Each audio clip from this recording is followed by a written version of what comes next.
Un conseil pour ceux qui nous regardent, sincèrement, mettez l'IA de votre côté plutôt que contre vous. Et donc ça veut dire que pour les années qui viennent, apprenez à utiliser l'IA au maximum et ça va vous simplifier la vie.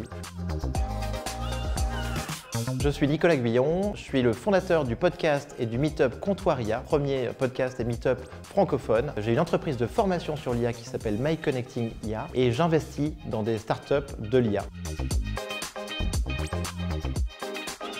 L'IA va tout changer dans nos vies professionnelles. Je te parlerai d'abord du premier commandement de l'IA qui est pour moi « tu ne répéteras point ». Ça veut dire que l'IA va nous voler toutes nos tâches répétitives. Elles vont être remplacées très rapidement par l'IA. Donc de temps en temps, ça peut nous inquiéter un petit peu, mais de l'autre côté, on va travailler mieux et peut-être qu'on se concentrera sur des tâches qui vont être un peu plus humaines. Alors, mes conseils pour ne pas passer à côté de la révolution de l'IA, ils sont très simples. Je le donne comme une prescription à chaque fois, c'est utiliser l'IA 30 minutes par jour. Faites-le de manière ludique. Considérez que ces outils sont hyper accessibles. C'est la révolution technologique la plus accessible qu'on ait connue depuis des dizaines d'années. Tous les jours, se forcer en fait à utiliser ChatGPT pour travailler sur ses emails, pour travailler sur des comptes rendus de réunion, pour travailler sur n'importe quel type de document. Utilisez aussi des assistants de réunion qui vous permettent de gagner beaucoup de temps en enregistrant vos réunions, en vous donnant un transcript que vous retravaillez ensuite avec ChatGPT.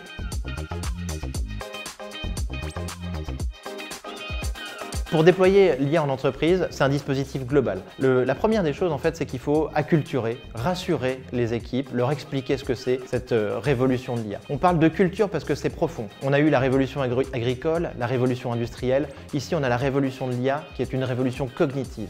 Donc il faut rassurer les équipes et leur donner envie d'utiliser ça. Ensuite, après, il faut leur donner les outils.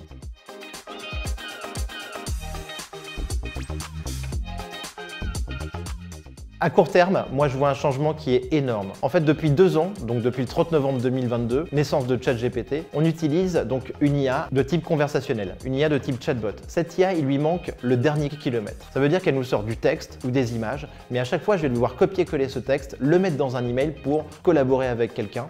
Elle ne va pas pouvoir prendre d'action, ni être autonome, ni avoir de pouvoir de décision. Là, on a une révolution qui est colossale, le niveau 2 là, qui arrive et qui va être très très important. L'IA n'est pas un outil, c'est un agent. Et là, ce qui arrive, c'est les agents. Pour cela, il fallait avoir la multimodalité des modèles pour qu'ils soient capables de voir ce qu'on fait sur notre ordinateur, des capacités de raisonnement et de planification et des capacités de mémoire. Une fois qu'on dote l'IA de ces 3 capacités-là, on a des agents autonomes qui peuvent collaborer et là, on change complètement notre manière de travailler parce qu'on va devoir gérer cette flotte d'agents qui va travailler pour nous et donc ça va tout changer dans notre vie professionnelle.